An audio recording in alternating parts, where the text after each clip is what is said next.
Hello, everybody. Hello, happy Friday. Today is September the 10th. Thank y'all so much for joining me. As we get started today, I want to say a huge thank you to Miss Maureen. Thank you so much for moderating today and keeping an eye on the chat. Thank you so much, Vicky. Y'all, I do not want to do these live streams without y'all. Thank y'all so much. I want to make sure the sound is good before we get started today. Today, we're doing a 7 fat quarter table runner. 7 fat quarters. Y'all, 7 fat quarters. That sounds like a lot. Sounds like a lot. Let me close this down and make sure my chat is working.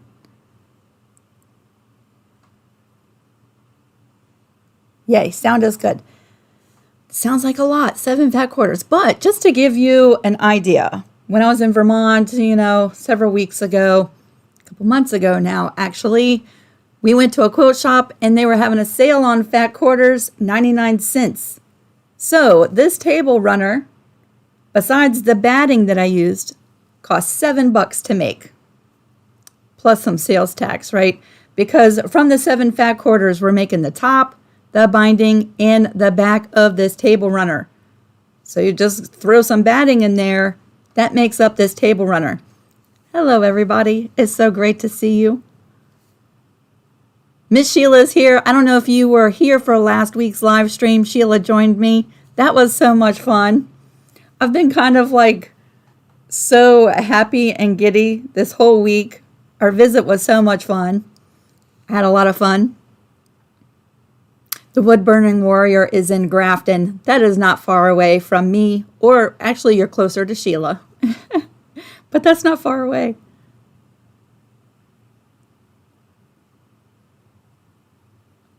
Yes, love those fat quarters. It's so great to see y'all. Okay, so can I just be honest with you?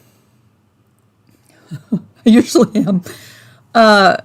Here's the thing, y'all. See that table runner up on my board back there? I did that as a quilt as you go.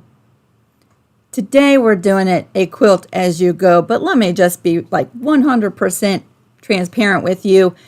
After today, if I make any more of these table runners, I will piece the top separately and quilt it like a normal quilt. But I know so many of y'all, you love the quilt as you go projects, and I get it, right? Once you're done making the top, your project is quilted, you're ready for a binding, right? So I get it. But I have a hard time keeping everything lined up and straight. We're going to try our best. I struggled making that one back there. And I'll probably struggle making this one today. But we're going to try to do our best and keep it all straight.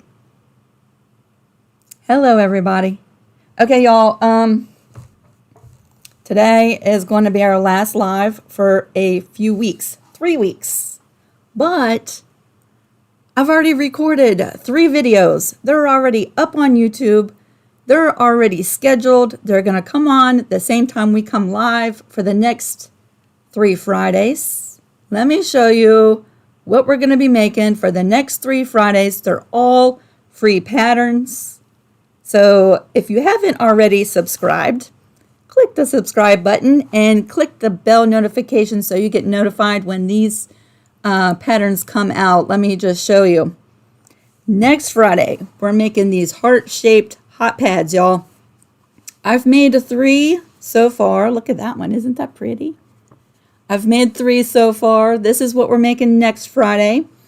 And at the end of this video, was it last week we talked about cooking fresh corn on the cob in the microwave?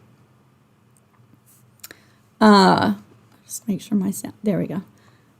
Yeah, at the end of this video, I'm going to show you how to do it. So if you've never seen it done here on YouTube, on any of those videos, I'm going to show you how I do it.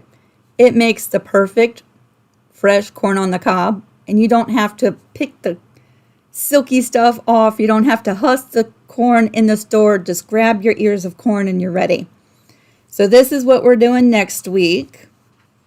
The week after that, we're making a pumpkin mug rug. Isn't that cute? Pumpkin mug rug. My favorite part of this mug rug is the little trunk. I love that. So this is what we're making in 2 Fridays from now. And then I think it's October the 1st. I think that's that Friday. Y'all, this is a first for me, a round mug rug. Look at the quilting on that. Isn't that gorgeous? I wish you could see the quilting on the back, but it's kind of hard in this light.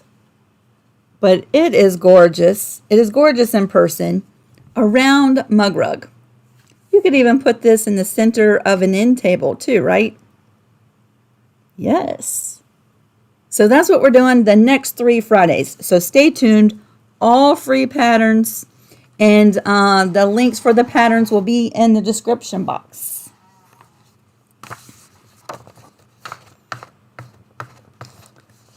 Ah, thank you so much, Barb. Oh, it's so great to see everybody. Yeah, those fabrics are pretty, aren't they? Today's pattern is down in the description box, y'all. It is 3 pages. And because if you've watched my channel for very long, you know, it's just me doing this YouTube channel. It's just me and my business trying to do everything. And this last week and a half, I've just been on overload, working until 8:30, 9 o'clock, trying to get stuff done before we leave. This pattern, if you got it before today, let's change some numbers. The new pattern is uploaded down in the description box, and we're changing these last 2 numbers right here. If you've already cut your fat quarters and you tried cutting this, you already know that you cannot cut. It was 4.5 and 3 inches. You already know that. But if you are going to be watching this video and then making this table runner, you're good to go, right? You're good to go. Scrunskins, you tried the corn on the cob. Yes. It's the best way to make the corn. Oh my goodness. And right now the corn is so cheap where we are. Yes. We've been eating it so much. All right. So this pattern is 3 pages. And like I said, y'all, the 7 fat quarters, that's going to make the top of our table runner. That's going to make a scrappy binding. And that's going to give us fat quarters to make the backing from. 7 fat quarters. So it cost me $7 plus the cost of the batting and the thread to put together this table runner. All right, so let me just show you. I did save the salvages from the 4 fat quarters that I used for the top. The 3 that I used for the back, the salvage edges didn't have any writing on them. So, but when I can, I like to share which fabrics I'm working with. This darker fabric I'm working with today is Hoffman Fabrics. It's called Winter Blossom. The number is 7614 by Hoffman, California International. This gold color, it's like a dark mustard color in person. Legacy by Joanna Wilson of Plum Creek Patchwork. This one, y'all, is probably my favorite, and you'll see it here in a little bit. It kind of looks like old-timey upholstery fabric. It's gorgeous. Judy Rothermill from Marcus Fabrics is that fabric. And then the lightest fabric for my table runner top is Neutral Territory by Audrey Wright for Legacy Patterns. MakingALegacy.com. Okay, so if you're interested in any of those are the names that might help you in your search for them. The 3 I've used for the back, 2 of them came from our friend Valeria, and 1 of them did not have a salvage edge on them.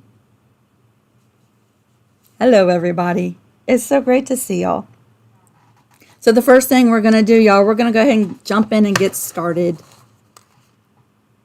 Marion said, how do I get notified for the heart video? What you need to do, Marion, is you're already subscribed to my channel. Next to the subscribe button, it looks like a little bell. you click on the bell and a menu pops up and you have a couple options. If you select all, get all notifications, then you should get an alert, like an email or some kind of alert when the video is published. But just to let you know, if you're not getting the alerts, just come here Friday at around 12:05 and you'll see the video. All right, now y'all, I have saved time in today's video because we will be binding this table runner together. So I've already pre-cut my backing and my batting, and I've glue basted it. All right, all the measurements are in the pattern. 16 inches tall, and it's like 55 inches long. I've already cut it. I pieced together my fat quarters for the back. There were 3 of them for the back. You cut them at 18.5 by 16. You got 2 seams to piece these 3 fat quarters together. And then I did glue baste my batting into place just to help keep us nice and straight. Okay, so I've already done that. And then I've already stacked the 4 fat quarters for the top. You'll see in step 1, it says starch and press all your fat quarters. Set 3 aside for the back. That's what I just showed you. And then you're going to stack 4 fat quarters that you want to use for your table runner top, one on top of each other. And you're going to cut. You're going to cut them at 20 inches long and 16 inches tall. So you should have a nice little rectangle shaped up 20 by 16. Now without moving anything, you're going to start cutting strips, okay? You're going to cut 3 strips that are 2.5 inches wide. Now I'm using these blanks because I've already made my binding. I don't think y'all want to sit here while I make this binding. So we're going to pretend like these are 3 2.5 inch strips cut from this stack of 4 fat quarters. I've already I've already made the binding. We're going to save so much time by doing that. And then I'm going to try to keep this in order, Lisa. 3 2.5 inch wide strips, then a 5 inch strip, and then a strip that is 1.5 inches wide. I don't know if I have enough room here on my table, y'all. Then a strip that is 4 inches wide. The original pattern said 4.5. We're making this 4 because I had a typos in there, y'all. And then the last strip you're cutting, or that should be left, is 2 inches wide. So that's 1, 2, 3, 4 strips. That's going to make up the top of our table runner. And these first 3 strips, that's what you're making your binding from. And you can see I've already made my binding. It's wrapped up here on the board waiting for us to bind this. But that does give you enough to do a scrappy binding. All right. Yes, isn't that gorgeous? Gorgeous, so pretty. So we're going to move this over. And this is what we're making the top of our, I keep wanting to say mug rug, because I've been making mug rugs, y'all. So if I say mug rug, you know I'm talking about a table runner. These are the strips that make up our table runner. And they all don't fit in the camera. I'm sorry. Whew. Let me take a sip of this water.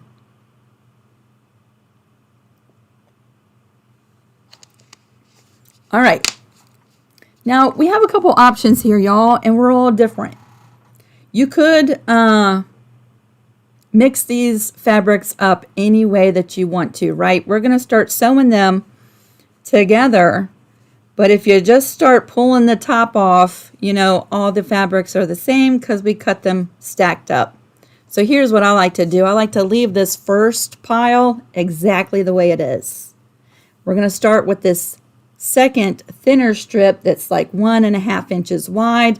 I'm going to take that top fabric, Take that one off and put it at the bottom of the stack. And then I'm going to go to this third stack and we're going to take 2 fabrics off the top. I tried to type this out in the instructions. I might have made it way more confusing than it actually is.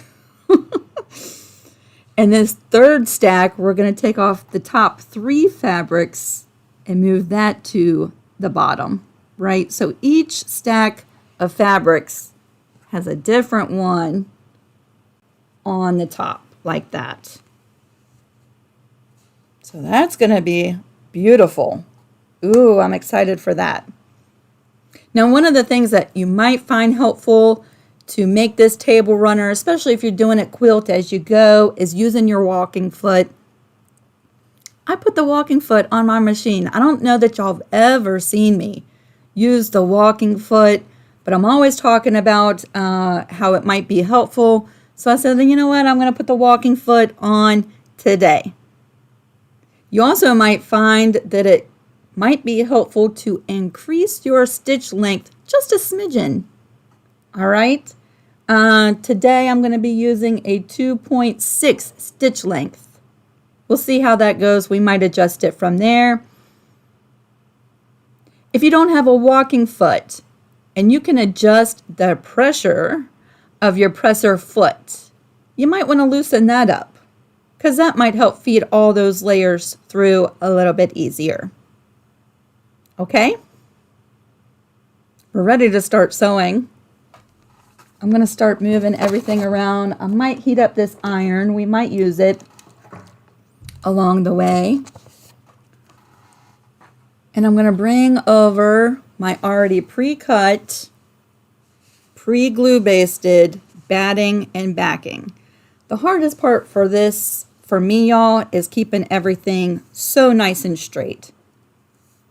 So I don't think this will come as any surprise to you. Let me grab a glue stick. Today I'm going to be using a Elmer's washable school glue stick.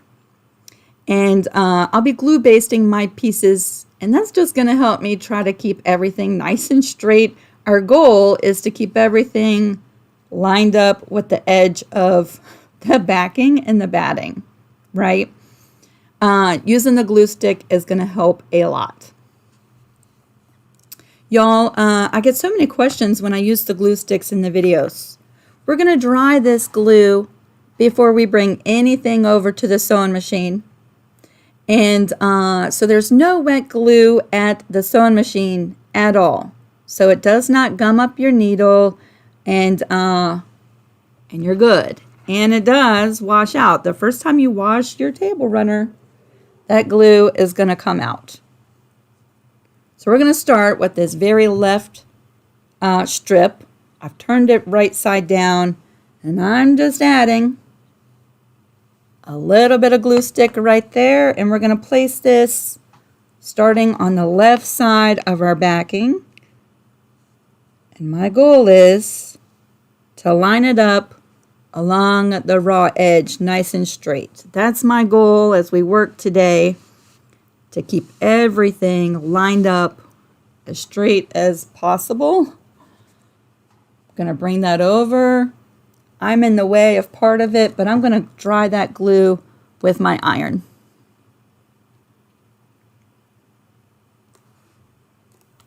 And that just takes a minute, y'all. Just takes a second. I can already tell the logistics of moving everything back and forth are going to be tricky because of the size of this project. So the glue is dry. We have our first piece face up. We're going to bring in the next strip, which is the 1.5 inch wide strip, and we're going to grab this top one. And we're going to match up the raw edges with all the strips from here on out. Get placed pretty side down. Match up those raw edges, and we're sewing from the edge to the edge with a 1/4 inch seam allowance. All right, y'all ready to start sewing? We have quite a bit of sewing to do. And you're not going to be able to see me, but that's okay. You can hear me. We're going to bring all this over, and you see I have the backing and the batting still rolled up right there. That's going to help everything go through the bed of my machine a little bit easier. I'm going to try to move my light out of the way. There we go. You'll see I have my walking foot on. I am set up. Let's see. Needle up. 1/4 inch seam allowance. Move that over, over. And a 2.6 stitch length. And we're sewing from the edge to the other edge.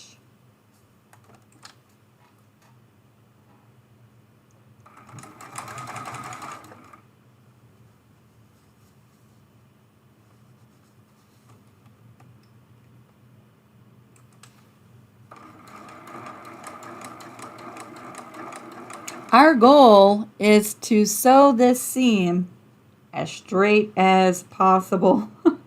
That's going to help us stay nice and straight all the way around.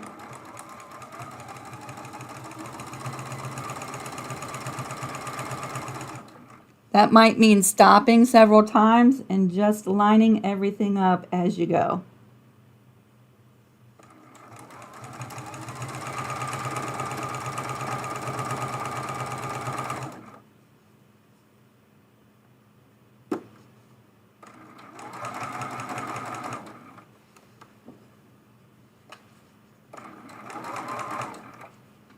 See, my light is in the way back there.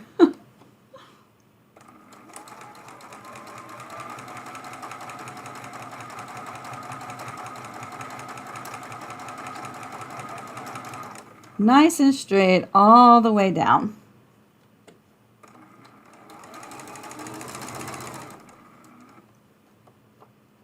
That walking foot makes it a little bit harder to see back there. There we go. We're going to bring that over to the cutting mat. There we go. I'm going to cut this little leader off. We're going to add just a little bit of glue, just like this. And I don't know if you noticed, I didn't even go near the edge of this thinner strip so that I could just really push that over and the glue is going to hold it in place. And there's no glue even if I don't dry this with the iron, right? So you could just finger press this over. And that glue is going to hold it in place and there's no wet glue near that edge. See that? And this is what we're going to do from here on out so that I don't have to keep coming back and forth, back and forth. I'm going to share my screen so you can see the order in which I'm taking things off and you can see me sewing. Now, does anybody have any questions to this point before I just dive in and start sewing all these strips? Yes, isn't that so pretty? I don't know if you can see, the camera doesn't pick it up so much as it does in person. But in this swirl, it's almost a little bit darker of a shade of blue than this. I don't know why I'm glitchy. Hopefully all my cameras stay working.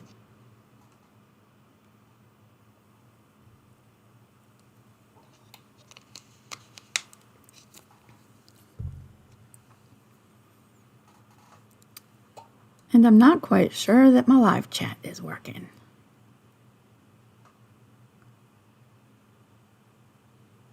Yeah, my camera just hiccuped. I know, I don't know why it's doing that. Well, actually, no. You know what? I think I do know. I have 3 webcams and a microphone, USBs, plugged into my laptop into a strip. And I just think that that's just too much power for my computer to process. I really do. I think it's Just a little bit too much.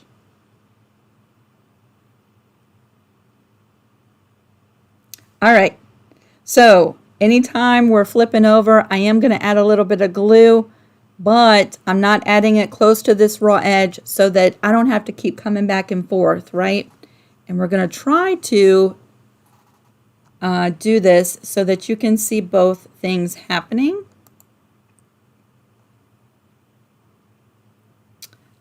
So the screen's going to look a little funny. I don't know where the best place to put me would be. This is a little bit of a new setup. Let's put me down in the corner. So you can see the fabrics here. Keep them in order, Lisa. There we go. You can see the fabrics there, and you'll hopefully be able to see me. Give me just a second, y'all. I think I'm going to try to adjust this so you can see the sewing a little bit more. I want you to see these strips coming off.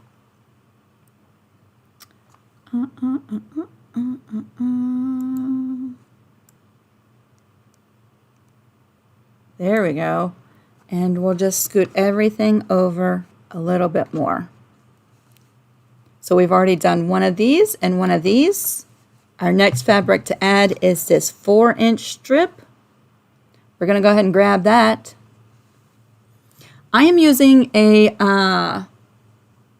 Juki HZL F600. That's the sewing machine that I'm using. What is the use of a leader fabric? Oh, they're so helpful. Yes, Dari just... I have a video that talks about like the top 5 reasons why I like using the leaders and enders. You might want to check that out in case I forget anything. But it saves thread. It helps to keep your thread, your needle, from becoming unthreaded as you start sewing. That's 2 really good reasons. All right, we're putting the pretty side facing down, matching up that raw edge. We're going to try to stay as nice and straight as possible. Yeah, you might want to check out that video because it makes some really good validating points as to why you might want to consider using a leader and ender.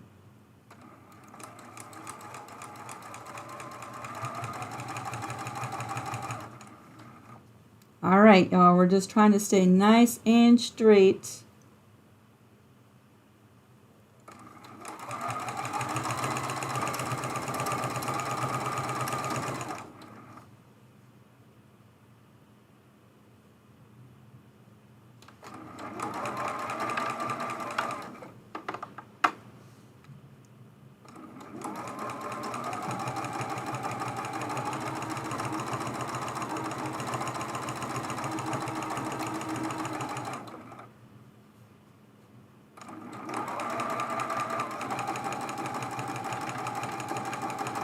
Which would be a lot easier if I didn't have things behind my sewing machine.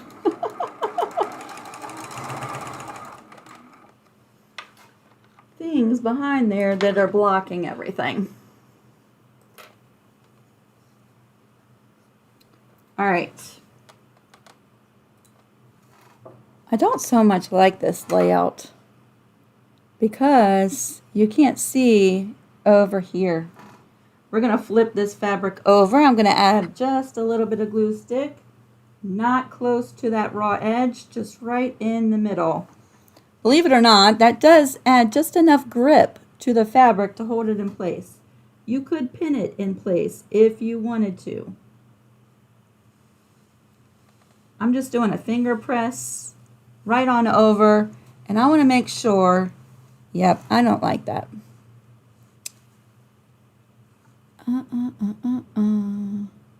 Hold on just a second, y'all. I am so unorganized today.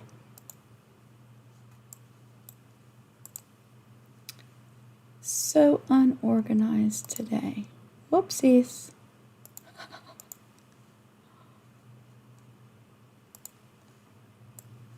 There we go. let's have you see the whole thing. We're making sure that when we flip this just added strip, that it is lining up with that raw edge at the top and the bottom, right? That's how we're going to keep everything nice and straight. Then we're going to bring in the 2-inch strip. I know, Sheila, I need my assistance. What type of thread am I using? Today I'm using a YLI universal thread. Y'all, just to let you know, when I'm looking over here, my phone's over here and I don't see your questions. So you might want to hold on for a minute because I can't see your questions. And I'm going to try to knock out these strips. We have several strips to add. So hold on just for a little bit. We'll take a break halfway through and we'll do questions. All right, we're going to unroll this just a little bit. And we're adding this 2-inch strip.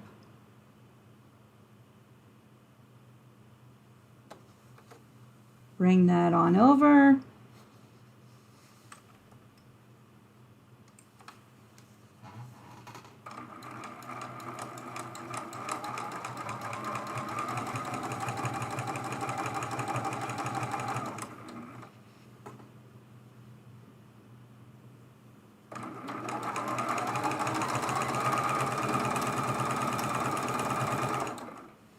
I'm going to be so amazed if I can keep this table runner nice and straight all the way through.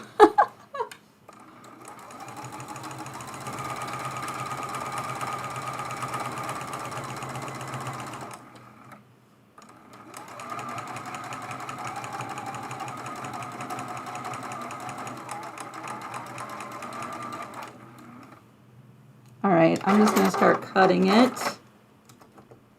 and pulling it right on through there. There we go. That's easier.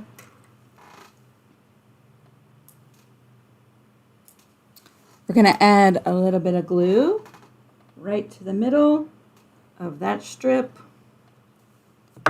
And we're going to finger press it right on over.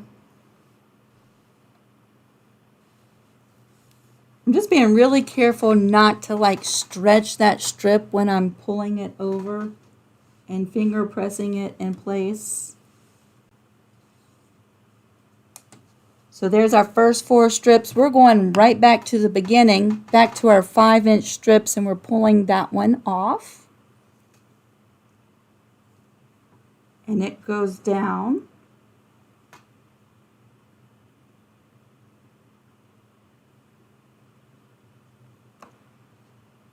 Nice and straight, Lisa.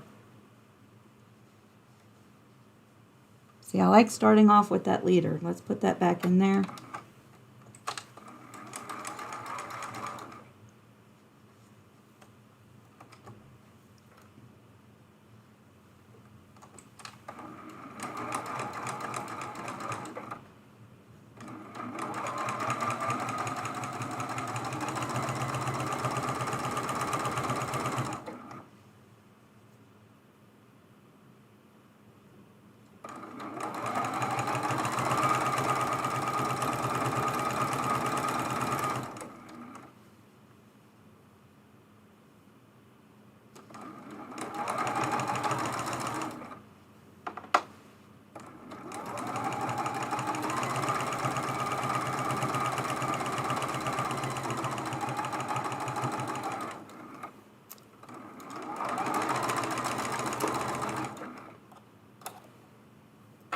All right.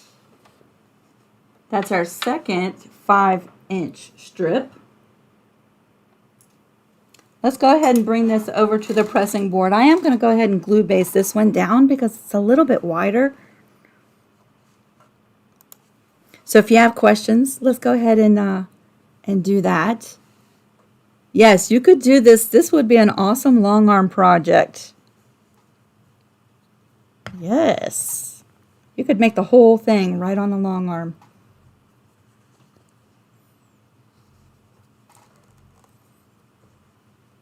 So far, I'm staying nice and straight. That's awesome. I'm running out of room. There we go. So So far, we're staying nice and straight, y'all.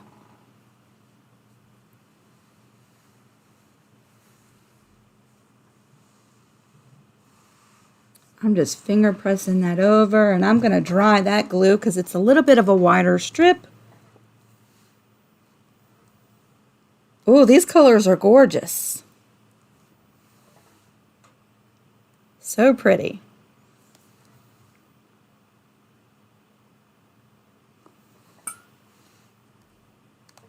All right, so that's nice and dry.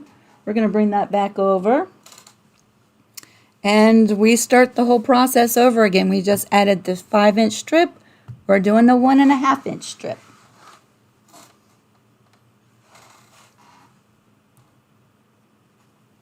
We're going to bring that one over. And we're sewing that one down.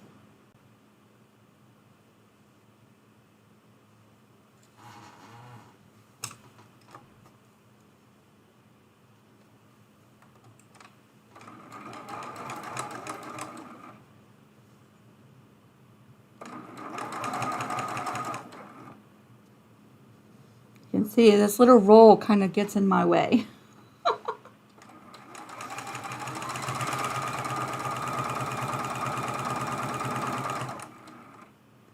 The good news is this gets less and less as we work our way through adding each one of the strips. So I would say the most awkward part is just in these first few rows.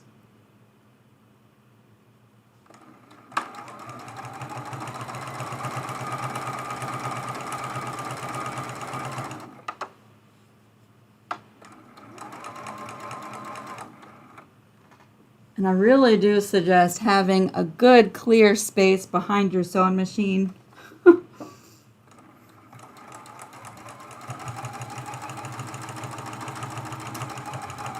That's going to really help you stay nice and straight. I have a light back there that's getting in the way.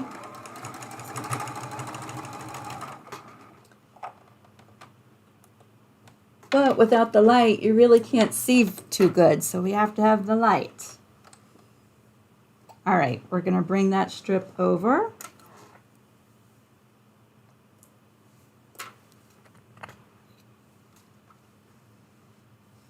We're going to add some glue stick to it. You can see it just right over here.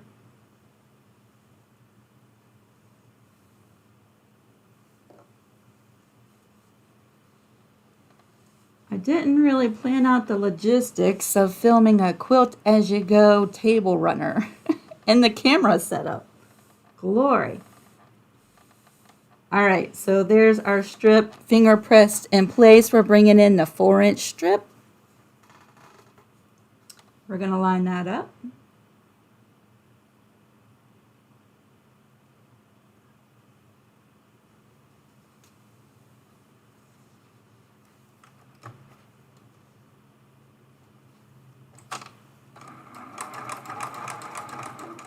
I can already tell you right now that if I was just piecing the pieces on the top, I would probably already be done by now. The beauty of this is that once we get to the end, this is already very simply quilted, right? It's quilted exactly where we're adding these pieces.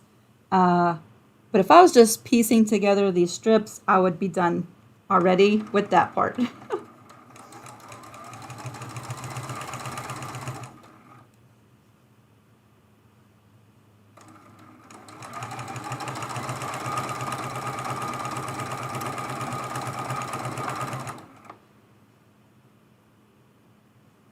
All right, our goal, we should be straight along that raw edge. I do have a little bit of extra batting here, but the fabric is lining up.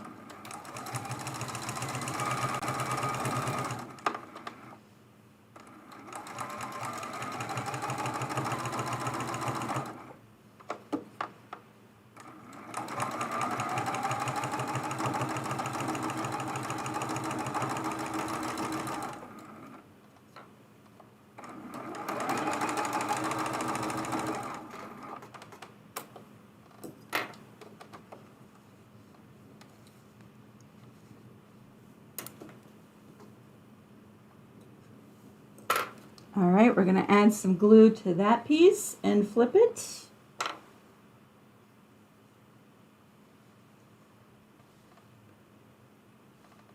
And I'm just finger pressing that right in place, not stretching it, just finger pressing.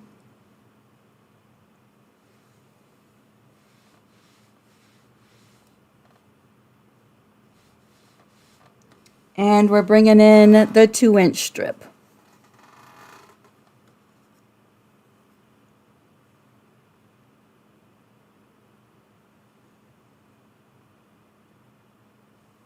If y'all have questions for me, once we add this 2-inch and the next 5-inch, we're going to take a break and I will glue baste that 5-inch strip.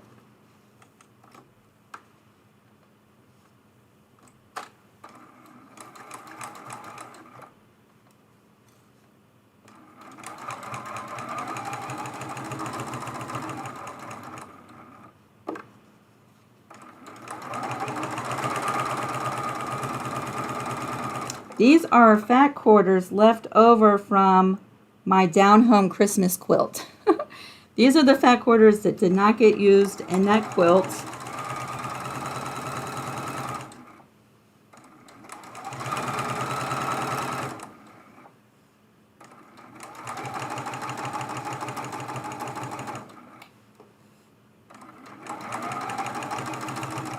You'll see this extra batting.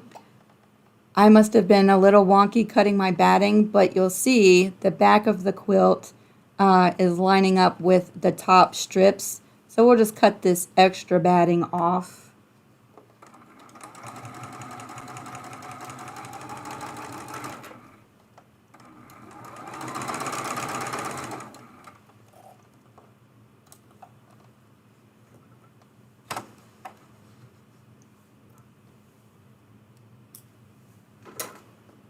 All right, we're going to glue that strip,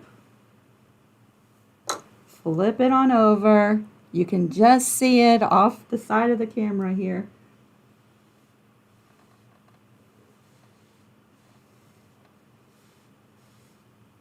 And finger press that in place.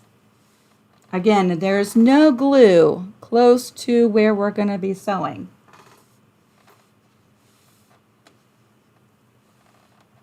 Let's bring in the 5-inch strip. We're going to sew this seam, and then if you have questions, we'll go over that while I glue baste this strip in place.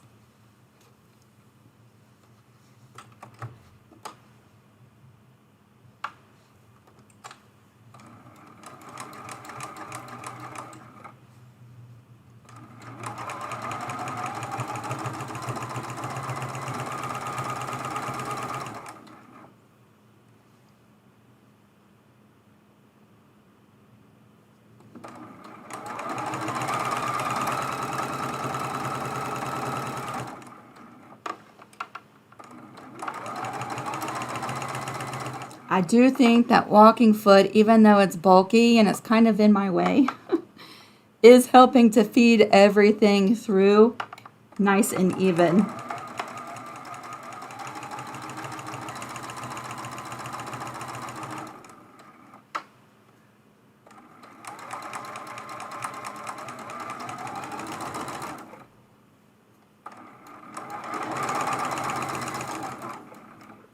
All right, we're going to cut this away. We're going to bring the whole thing over here. There we go.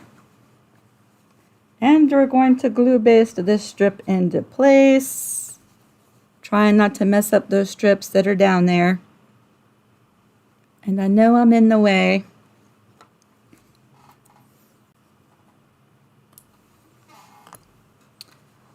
Let's see, let's add a little bit of glue right in the center of this piece. And we're flipping. We're flattening out. And then we're pressing dry. This is my favorite fabric of the day. That would be so gorgeous on the cover of a journal. Oh my goodness. Trinita, you're going to be a sister? Wow. That is good news.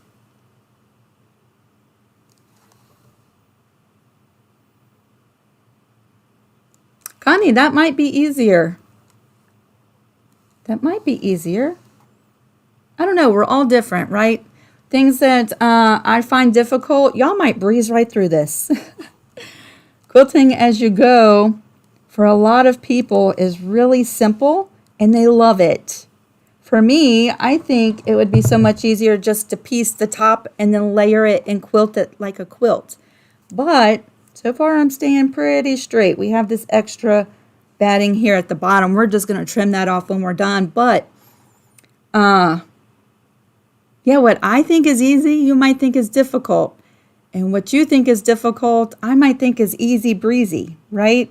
So we're all different. And I really do encourage you, if you think of a different way, to try it. Yeah, I would try it and see. All right, so that's the 5-inch strip. We're going to be adding the 1.5-inch strip right there. Just like that. I'm going to take a sip of water. This is the most well, no, I can't say that because I've recorded 3 videos in the last 3 days. But this is probably the most talking to people I've done this whole week.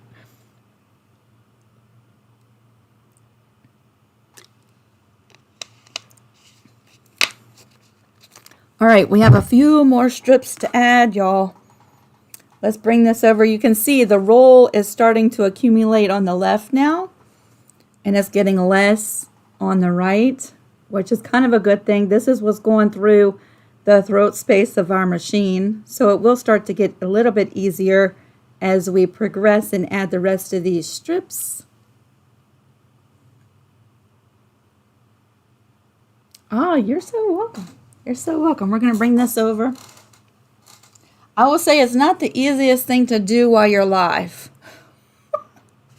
So if y'all are sticking with me for this, y'all are so patient, and I appreciate the logistics of everything, and you sticking with me. We're going to move the camera back over to the sewing machine, and we're going to add this strip in there.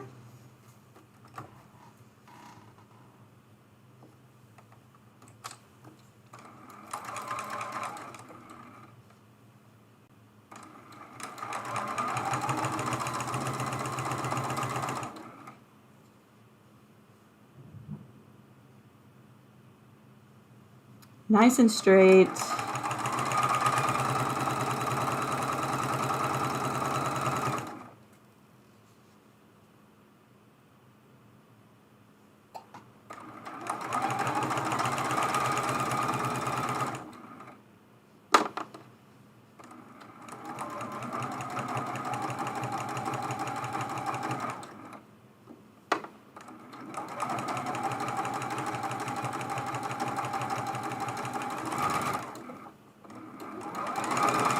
Now we're going to finger press that over.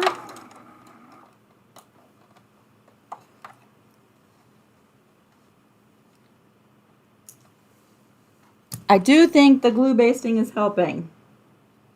If you haven't tried using a glue stick in your sewing room, you might give it a try. You see, I just went right down the middle of this strip, not near the edge. There's no wet glue anywhere up in there.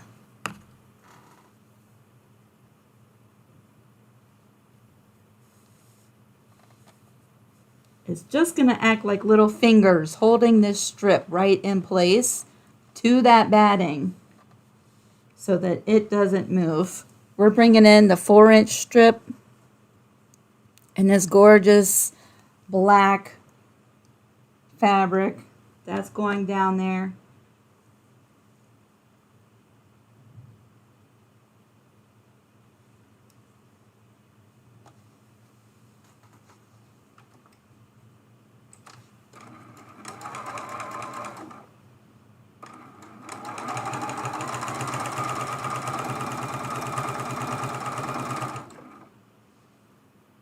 Make sure it's lining up, y'all.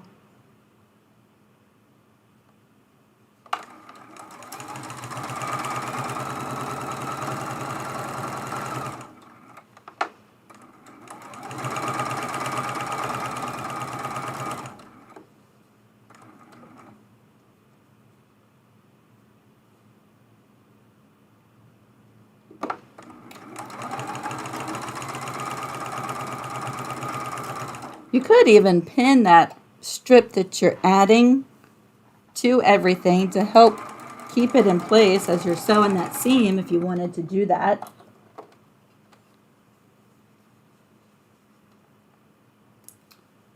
We're going to add a little bit of glue to that 4-inch piece.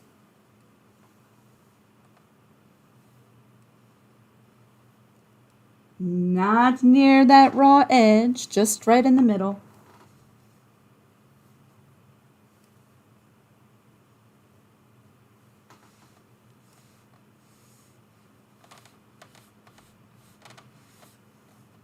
And I'm just pressing that in place.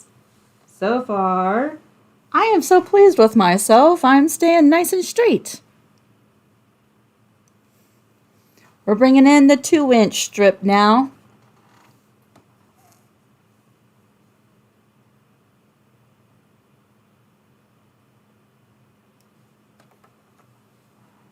You can see this is getting less and less as we approach the right side of this runner.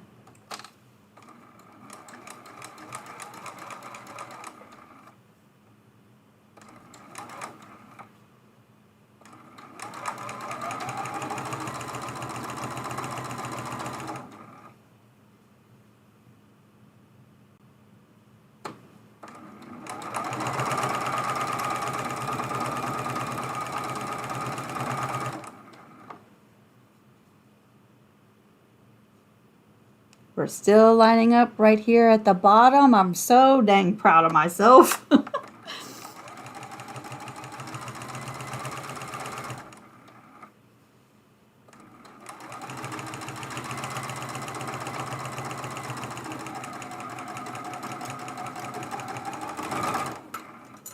I started making that other table runner as the sample, y'all, and I was like, what was I thinking? Doing a quilt as you go with these long strips like this, Lisa. What were you thinking?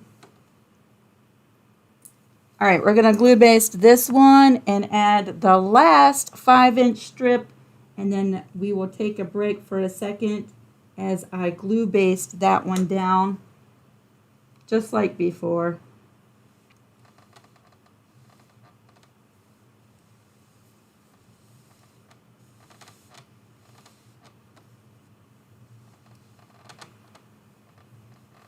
All right, here comes the last 5-inch strip.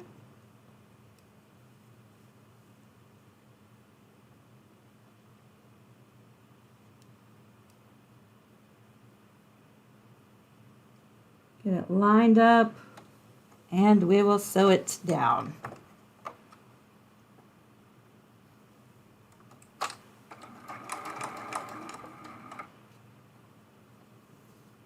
Now I find it easier to start rolling everything up on this side to give me something to grip so everything is going through.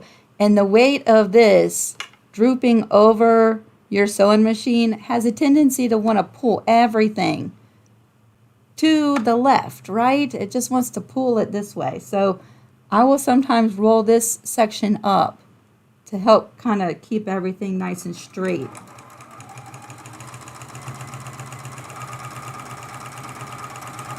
You want to eliminate any dragging or pulling of your piece.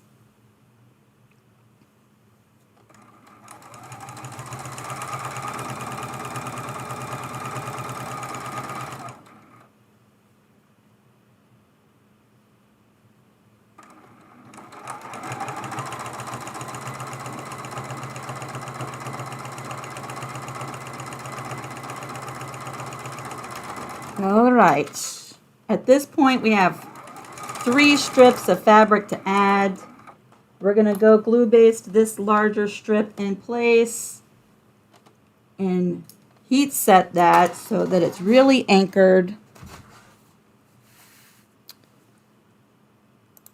So here's the last 3 strips we're adding. I would say overall it's going by pretty quick. As quick as this could go.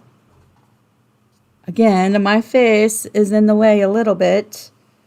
I'm just going to add a little bit of glue to this piece before we flip it.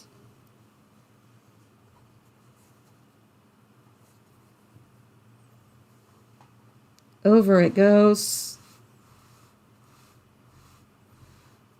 Nice and flat. And we're going to dry that glue like we did before.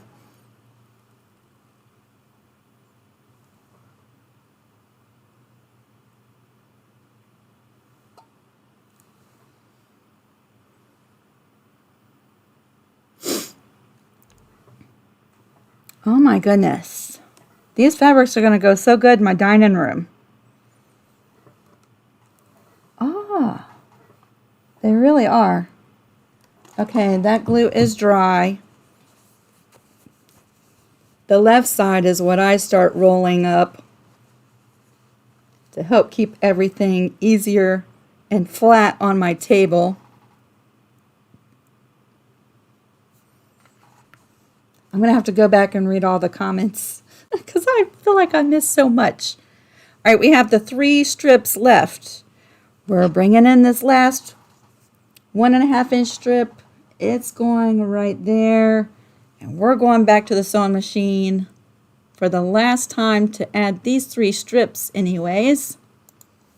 Sewing machine, here we go.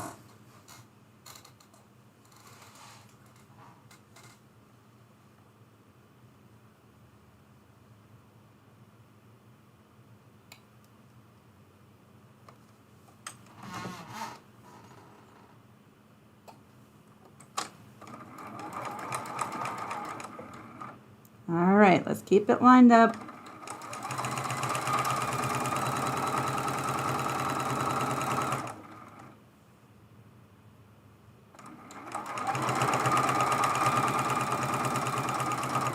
Sometimes with these longer strips, I have an easier time if I stop and just readjust several times.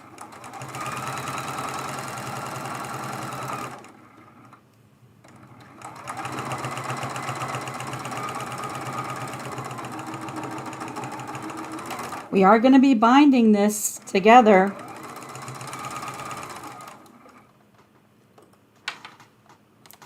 If you are completely new to binding, I'm going to show you an easy way today to join the ends of your binding together. So if you have to leave, make sure you come back to see that.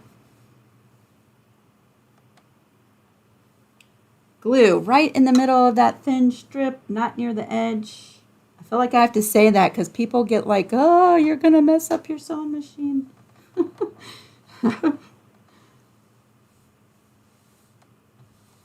We're just flattening that out.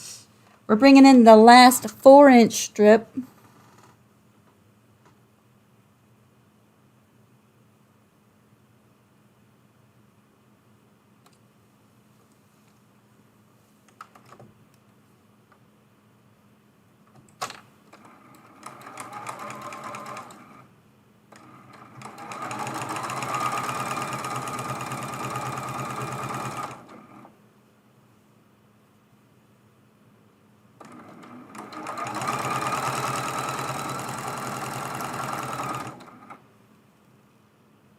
Oh my goodness, y'all. I have stayed straight all the way across.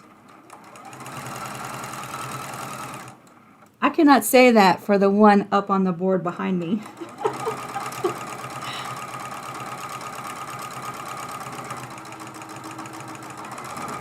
I guess that goes to show you, you know, the first time you make something, you work out all the kinks, and the second time you make it, it gets a little bit better.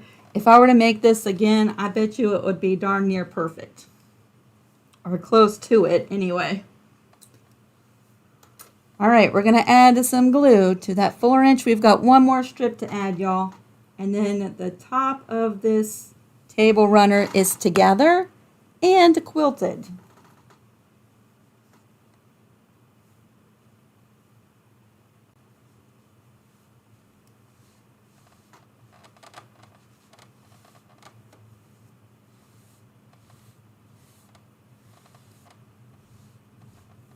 All right, this is our last strip.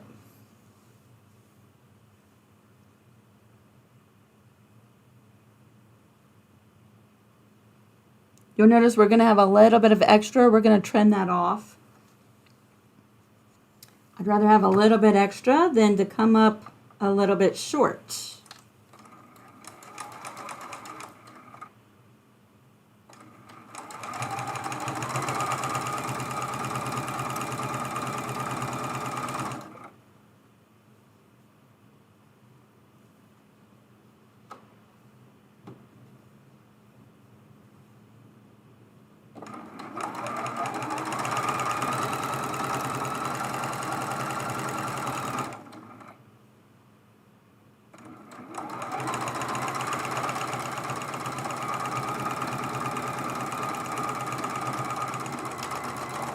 All right, y'all. Ta-da, ta-da, ta-da, ta-da. I say just like that, but it wasn't exactly just like that. Let me switch this camera over. Here's our last strip. I am going to glue baste that one as well, right down the middle.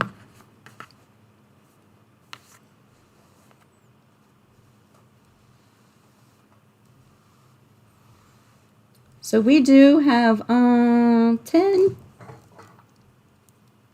or 11 inches extra on the right. Y'all, it's already glue basted with a backing. It would be the perfect, already halfway set up project to go for a mug rug. So I'm just going to trim that right off and put it to the side. And I've got my stuff halfway ready to make a mug rug.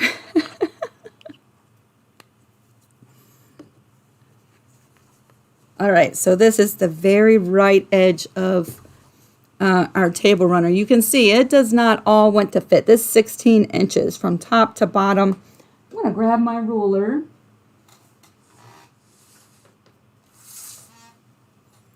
And we're just going to square this up. I have stayed so straight on the top and the bottom. We're going to square up this right side, and I am going to trim away the extra batting. I must have been off on my batting just a little bit. We are just going to trim that right off.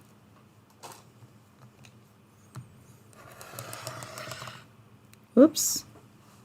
That's probably how my batting was cut funny. This extra I'm putting aside. It's already glue basted. I'll make a mug rug or something with it. So let's put that off to the side. And I do have a little bit of batting down here at the bottom. Let's flip it over so you can see. See that extra little bit of batting? I'm going to go ahead and trim off the thicker parts that hang over, just because we're getting ready to put a binding on this. And I don't want that in my binding.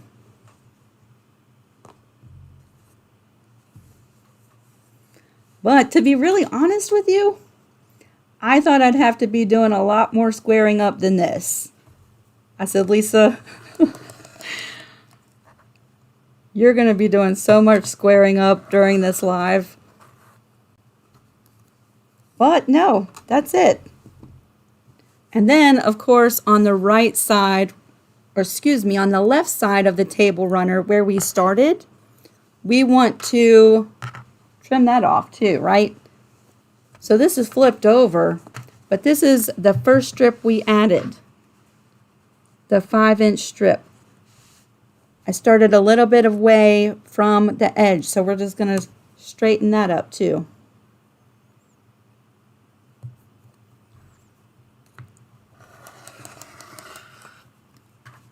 There we go. She is quilted, she is pieced, and she is squared up. Yeah, Nitra said, look at all that quilting real estate. I know you mentioned, was it the casserole trivet? You said you would just go to town quilting on that. Yes, look at all of these, especially the wider strips. How much fun you could have quilting this. Y'all, this is a good sized table runner, 16 inches tall, and I think it's like 54.5 inches long, 55 inches long. Now, of course, you could make it longer, right? You could cut more fat quarters and more strips and keep on with your length. Or if you don't want it as long as this one, use less strips, right?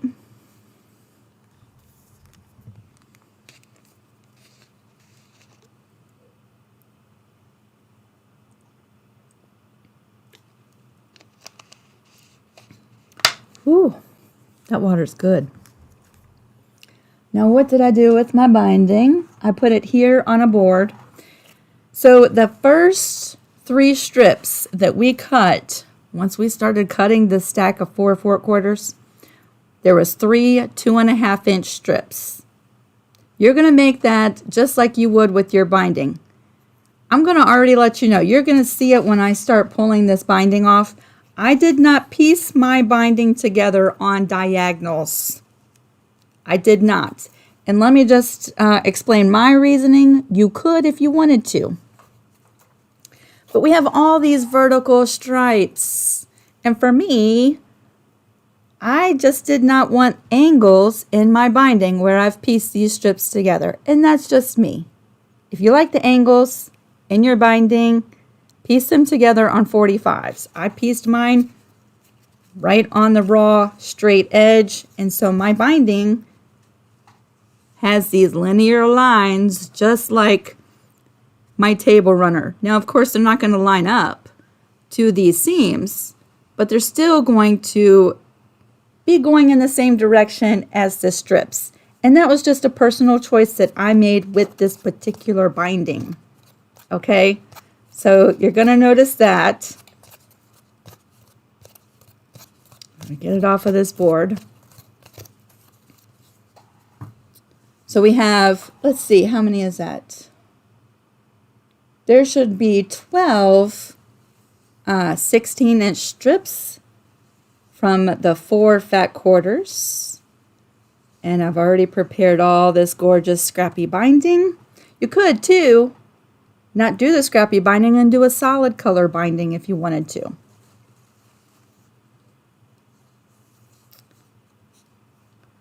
Do you have a video on squaring up your bigger quilts? I do. I do, Miss Connie. It's part of a series I did a long time ago, like 4 years ago. It's a t-shirt quilt series. We're making block style t-shirt quilts. And the title of the video, it says making the backing and basting and squaring up your quilt. So at the end of that video, I do show squaring up a quilt. That one sticks in my mind. I think I show it in another video too, but I could not tell you which video that was. All right, y'all. One thing I do want to do is add a little quilt label. I sublimated a quilt label and I want to add that to the back. Just like this, just documenting our time here together. This Quilt As You Go, 7 fat quarter table runner made with friends during our live hangout by Lisa Capen with the date. Yeah, I think it's so important to document our work, and I like to tell a little history or a little story about the project. So you guys are on my quilt label, and I'm going to put that in the corner just like that. I think that's pretty awesome. But I'm not adding, let's see, do I want to add the binding to the front or to the back first? Let's put this off to the side for a second. We're going to add the binding to the front first. Here's the end of my binding. Do I have enough thread in my bobbin? I do. All right, we're going to bring this over and we're going to start putting the binding on the front of this. Now when I start, I'm going to leave a little thread tail, right? I'm going to leave a little thread tail. So there's a little thread tail, or a binding tail.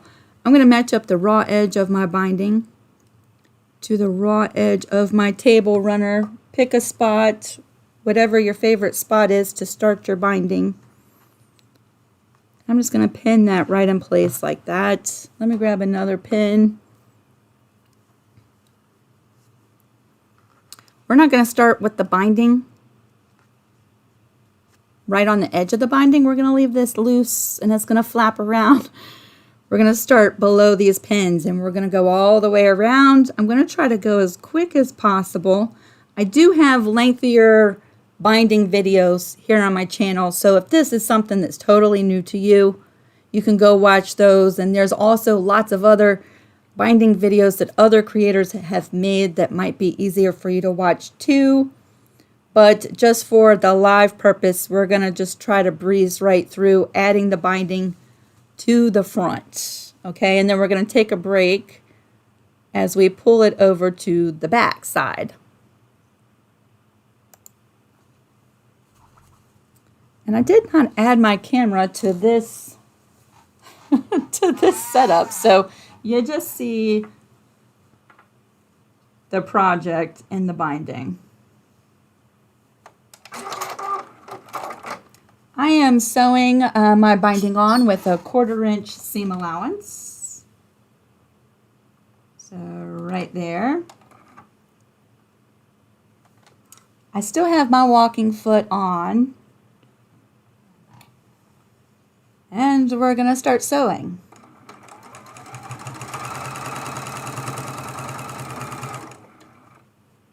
We're just matching up that raw edge to the raw edge of our table runner.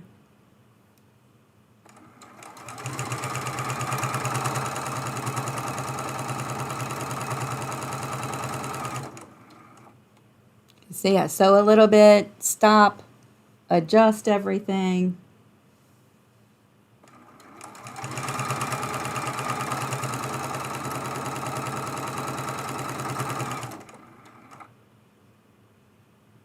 Oh, that was close. That seam is almost right in that corner.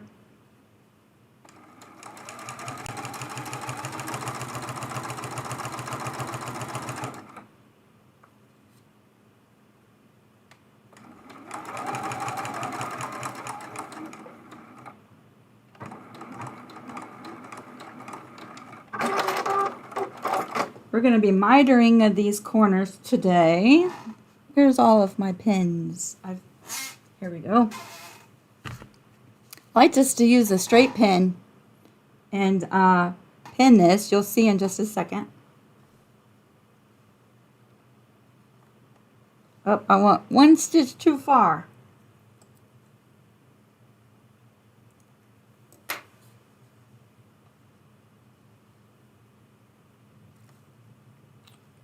Fold it back and flip it over. Match up that raw edge. And right there is where I like to just pin that as I flip everything around. And I'm not going to lose my place, right? Those pins only just stay in for a second as we adjust everything and flip it around. That's what I like to do anyway.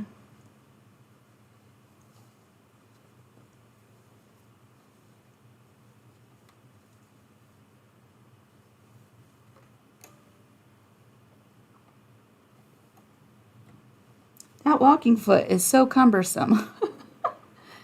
But I'm going to tell you, with the Quilt As You Go project, it did help out a lot today to keep everything nice and straight. So I can't complain too much about it.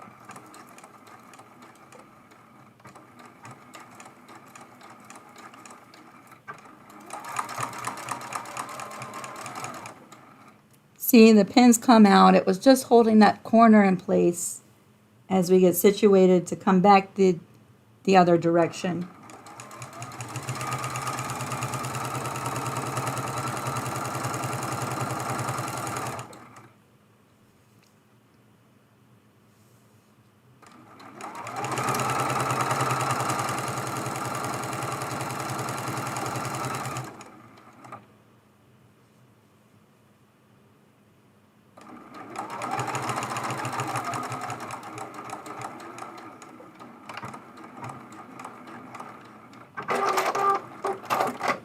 Speaking of binding, as we do this other corner, I'll be putting the binding on the Christmas quilt that we did. I'm going to sew it to the front, and that quilt is kind of special. Usually I machine stitch all my bindings to the front and the back, but that quilt is pretty special, so I'm going to machine sew it to the front like I'm doing here, and then that's going to make the trip to Vermont with us, and that'll give me something to keep myself busy, hand sewing that binding to the back. Lord knows that takes me forever. So that'll be a good project to take with us.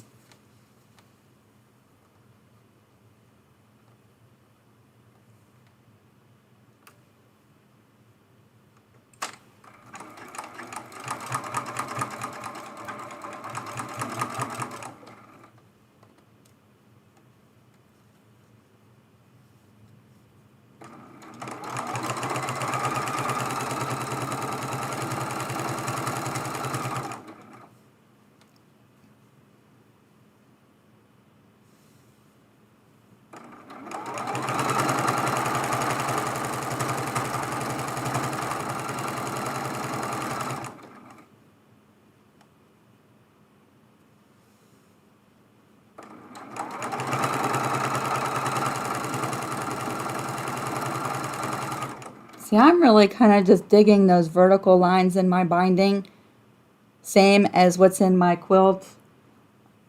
One of the things I always say is, you know, about rules, and rules with quilting, rules with binding, rules with this and that and that. And I always say, do what makes you happy, right? I'm kind of really liking, you don't see one here, but the little joins of that binding going straight across.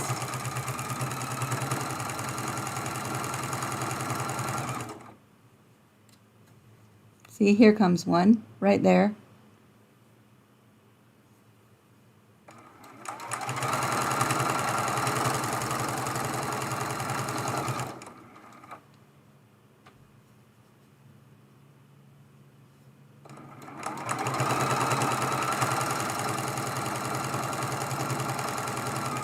I don't know why that's so visually pleasing to me today.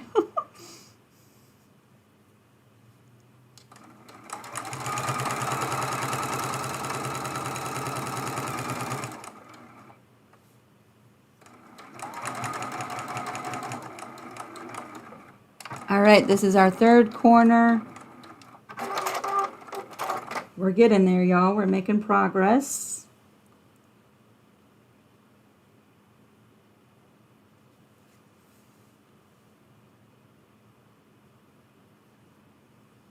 I guess here's an alteration you could do for this table runner. You could cut your backing at 18 inches wide, right? So you would have had an inch hanging over on the top and the bottom and on the sides.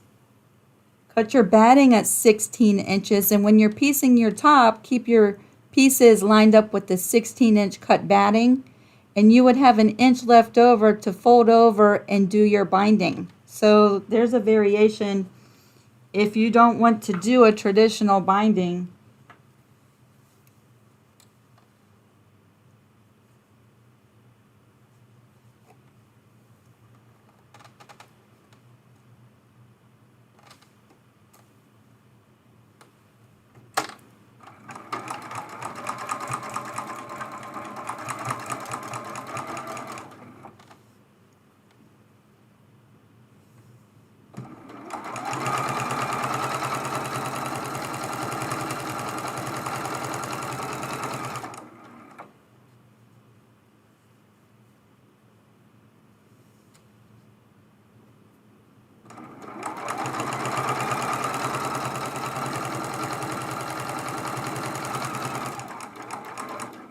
All right, we're coming up to the last corner.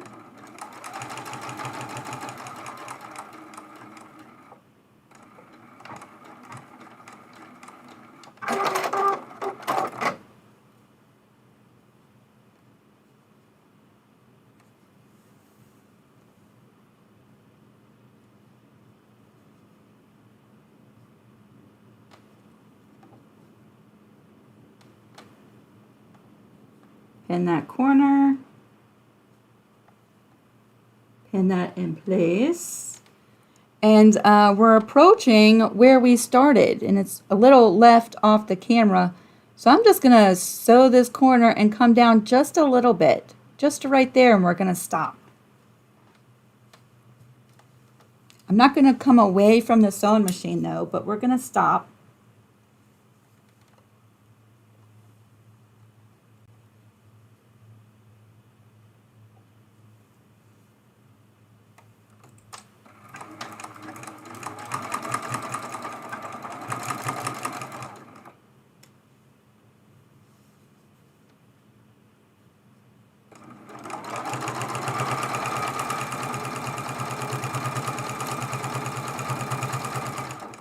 All right, we're going to stop right there.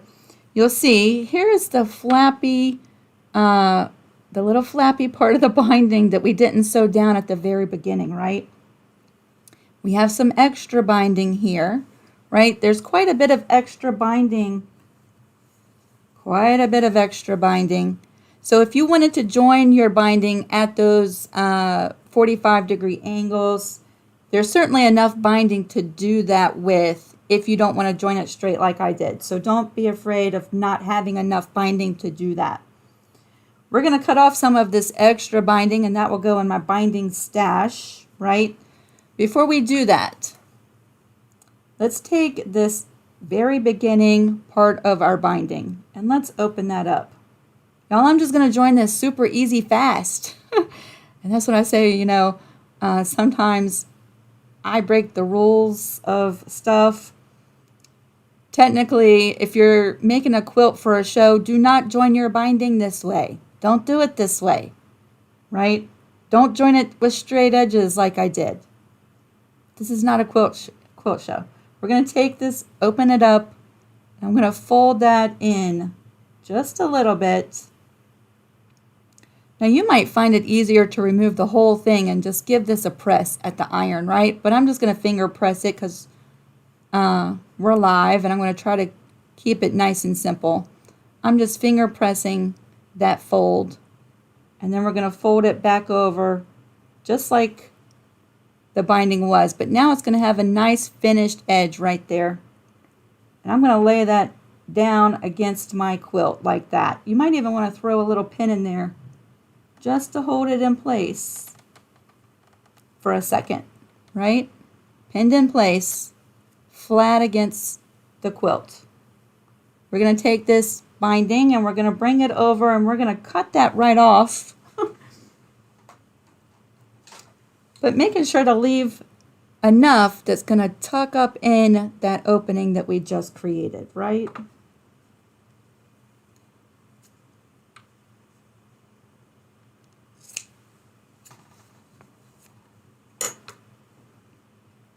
So we can open that up and we're just tucking that right inside.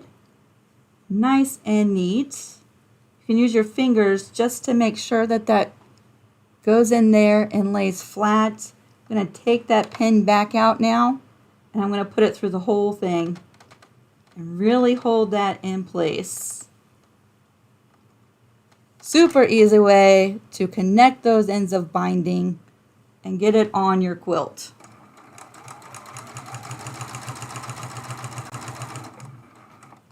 I think a finished quilt is always better than a technically sound quilt, unless you're doing a quilt show, right? Unless you're doing a quilt show, which is a whole different ball game, you guys. It's totally different.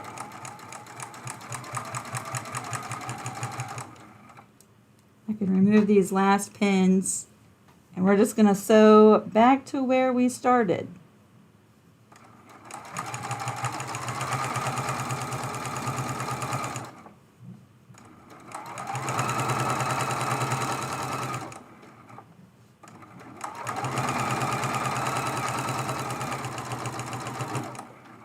I'll do a little back stitch, and we're going to go back to the cutting mat.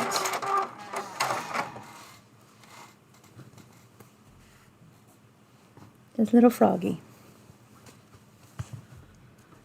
Oh, I'm going to have so much fun going to read all of the live chat that I've missed this evening, or today. I'm going to read it this evening. Sorry, I saw the number 163. Y'all, thank y'all so much for joining me today. 163 people watching live. That made me nervous for a second. Holy cow. Y'all could be doing a million other things. So I feel really honored and blessed that y'all are hanging out with me. All right, so the binding is attached to the front. Now I like to glue base my binding on the back, especially if I'm doing a bigger projects like this, right? Or a quilt.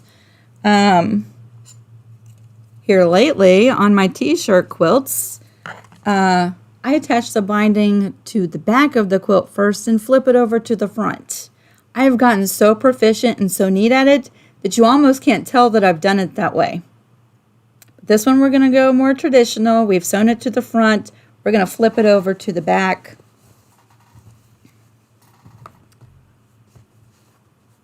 And excuse me. Whew.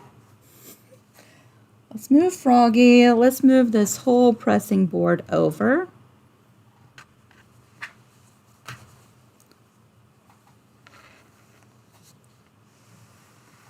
Move you over.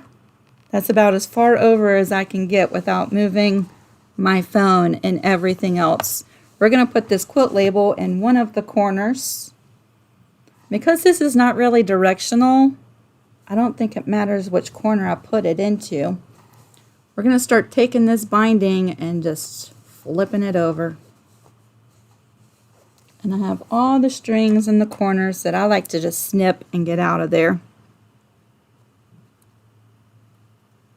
Miss Dari, I see prayers coming your way. I'm not sure for what, but I will go through and read the live chat and see what is going on.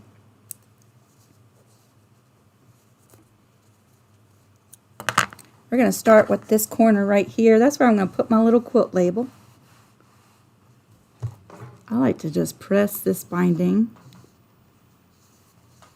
over a little bit. She is not warm. There she goes. I am going to bring in the wet glue.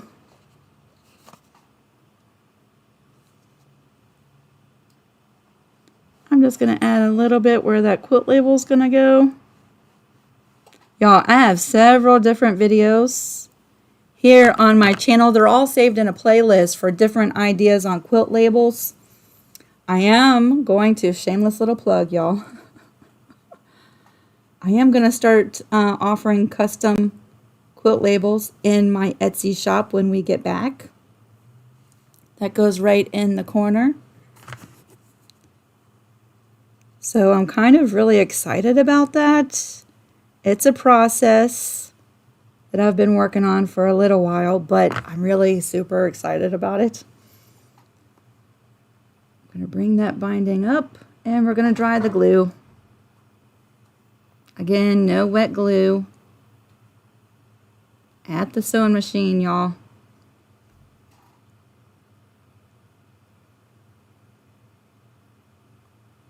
Do you do anything with the tucked in ending where we just joined those pieces?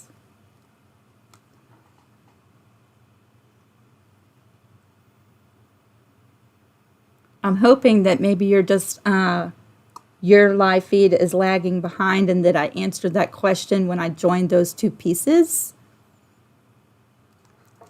If not, let me know, because I would love to answer your question if I can.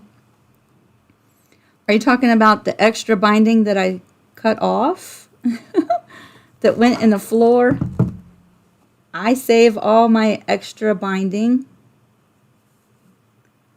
and make scrappy bindings out of it. I think they're really pretty awesome.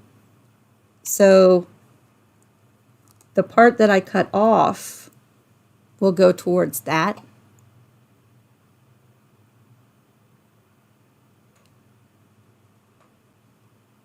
Juanita, if you just now came in, You'll have to come back on the replay to see how I folded over the beginning of the binding and then tucked in the ending of the binding.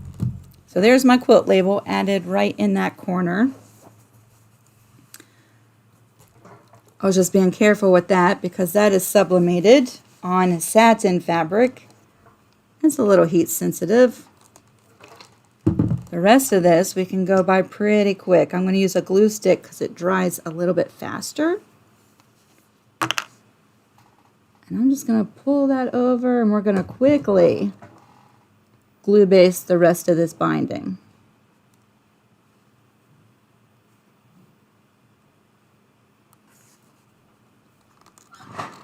So you leave it open.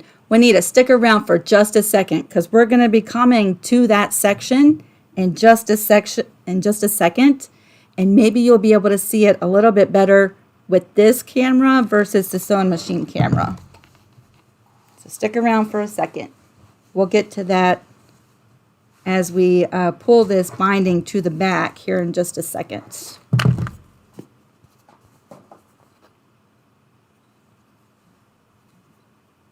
I like the little extra in that corner.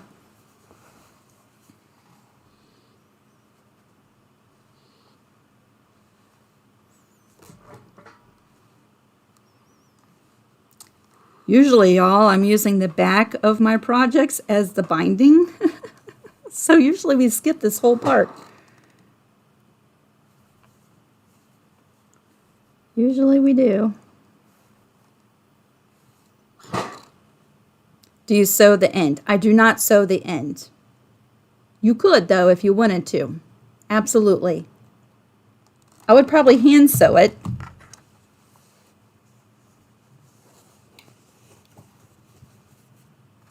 With some kind of invisible ladder stitch or something like that. If you wanted to do that, absolutely you could do that. I personally do not.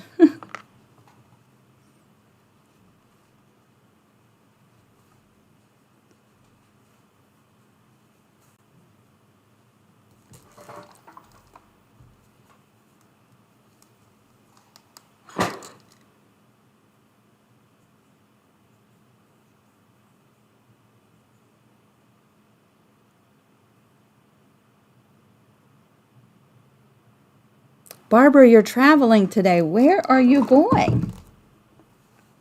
Where are you going, Missy Pants? Yeah, we leave Wednesday. We are going to Vermont to spend some time with Harlan's family. My family too, but Harlan's parents, that's where they live. And his sister and her family. So that's where we're headed. And then we will be stopping in Hershey, Pennsylvania on our way home. So that's kind of exciting. We stopped in Hershey last year coming home. We went to Alexis's house on the way home from Vermont last year. And when we left Alexis's house, we went to Scranton, which I've always wanted to go. So we went and so we went to Scranton, and then we boondocked in the Walmart parking lot overnight.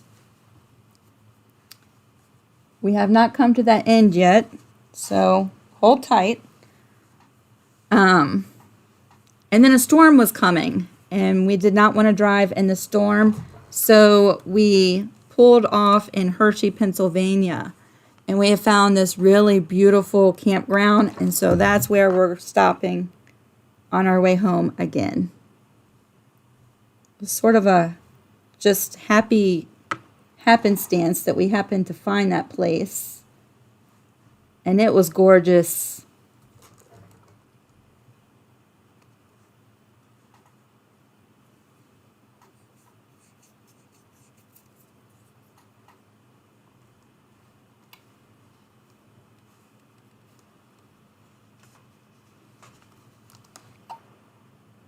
I love a scrappy binding. It's so pretty. Ooh, that's so pretty. right. It's a process though, isn't it? Binding a quilt. It's a process.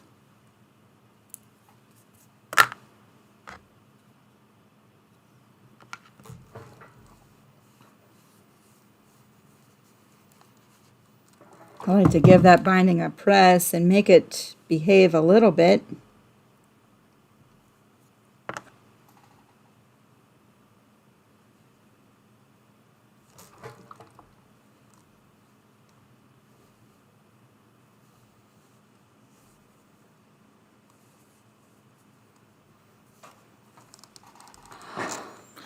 Ella, I have not bleached my shirts.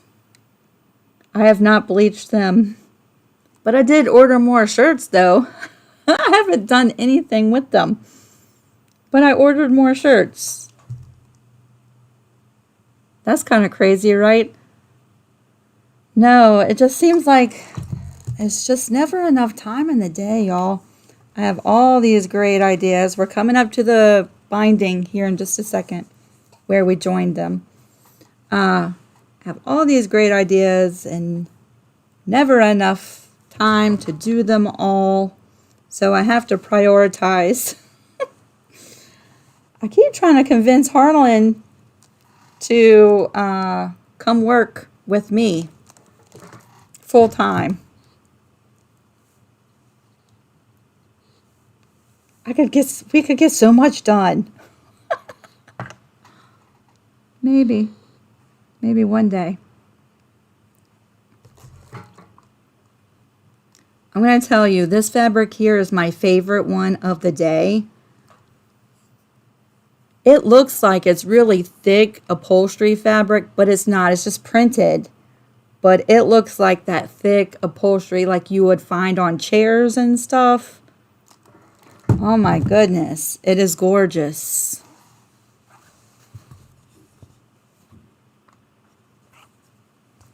Lisa, it's just happenstance that everything is so straight. Let me just tell you.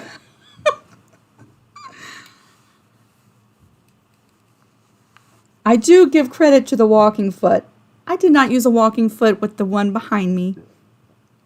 I think the walking foot helped keep it straight.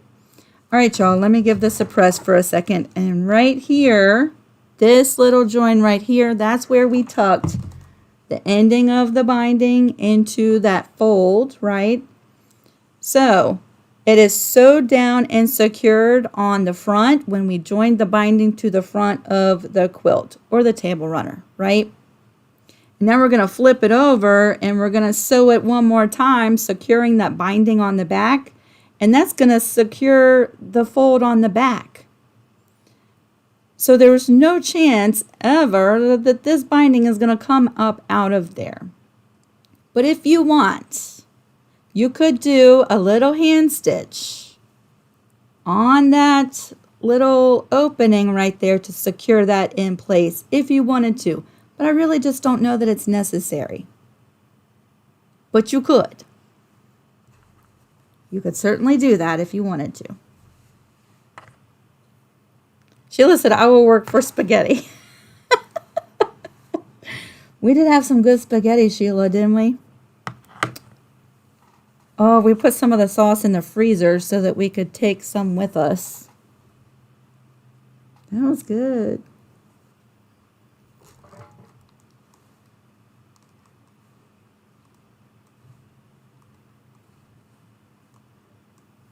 Now I will say, here's one thing I will say about this kind of join is you have a little thickness there. It's a little thicker. So when you're sewing over that join, you might want to increase your stitch length just to get past this one little section right there, because you're going to have some thickness there.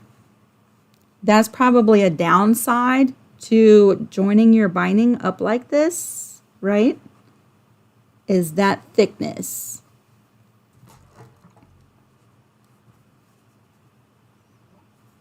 There's always like pros and cons of everything. I would say that would be a con.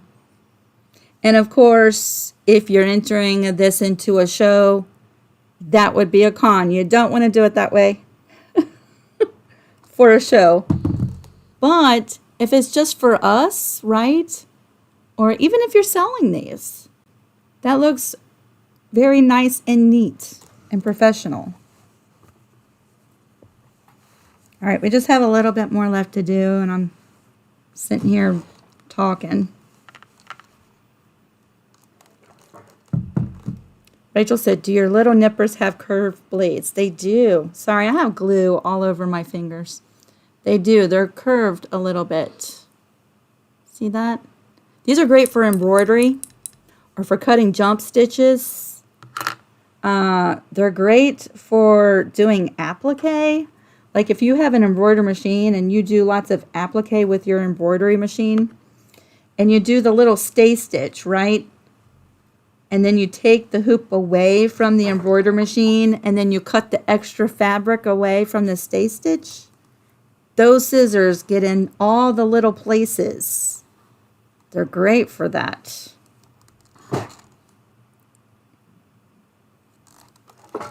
I also like, when I'm quilting, I bring them over to the long arm, because when you're cutting stitches, they get real close up to your work. So I do like my little snippers. They're made by Havel, found on Amazon and probably quilt shops. Check your local quilt shop first, but if they don't have them, that's where I got mine from.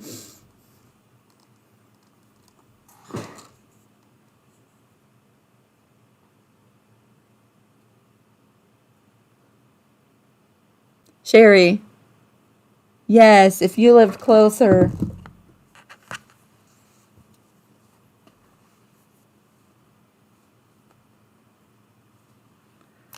It's such a small world, y'all. I was so surprised when Sheila said she lived so close. I was like, what? You're only like 15 minutes away from me. That is so crazy. And then, yeah, that's nuts. All right, y'all, I know that took a hot minute, but I like to glue. I don't have to do the binding clips, put them on, take them off. I'm just going to bring this right over to the sewing machine. And now I'm stitching in the ditch right next to that binding. And that's it. Do I want to use a white thread for that? I don't know. Yeah, let's go ahead and do it. It's not exactly white. It's more like a off-white color thread. We're going to use that. We have one more thing to do to finish up this table runner, y'all, which we've been here for a good hot minute. I'm going to come right in that ditch.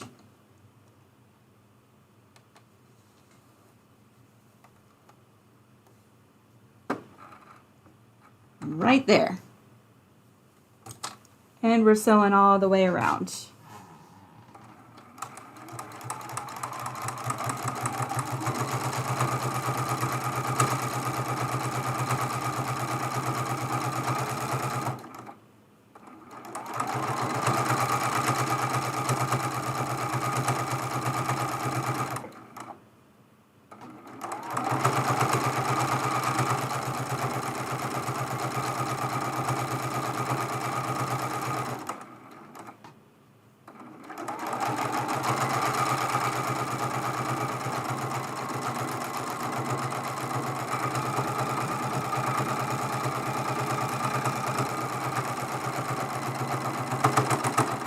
Whoopsie, I just went over top of my binding just a little bit.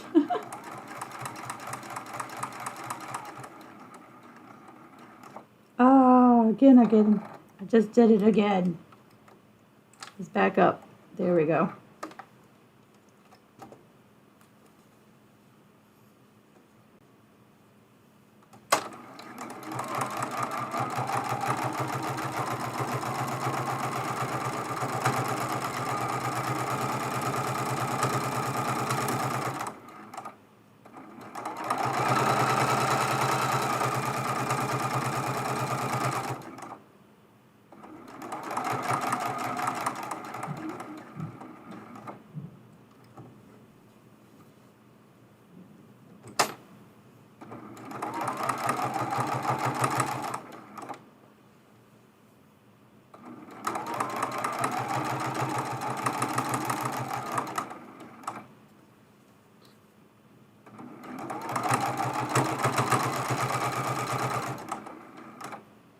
Right here's our join, y'all. See how nice and clean that goes over? Just a little bit of thickness, but we're stitching in that ditch right next to that seam. So it's not quite as thick right here next to this join.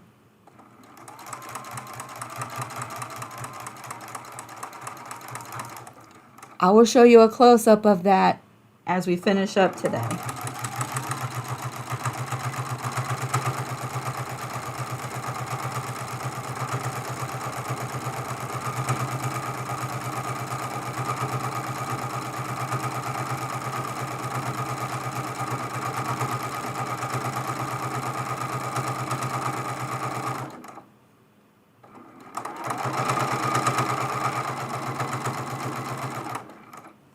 Come into the corner with my little quilt label.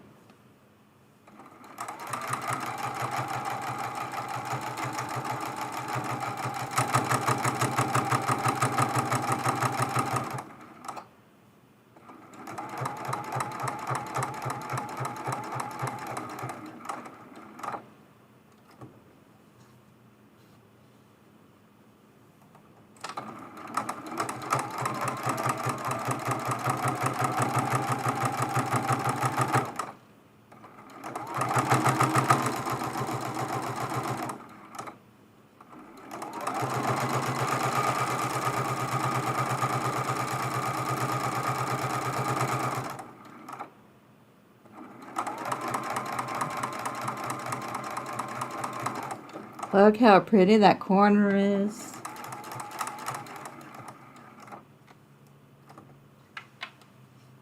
All right, we should be coming back to the sign where we started. We are.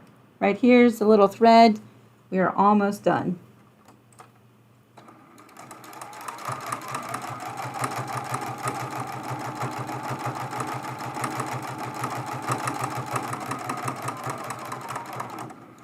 I'm going to backstitch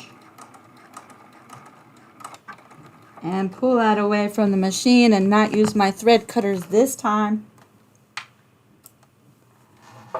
And we'll clean up those little threads. And we're done. Holy cow, that took a little good hour and 49 minutes. Let me cut these little threads where we started.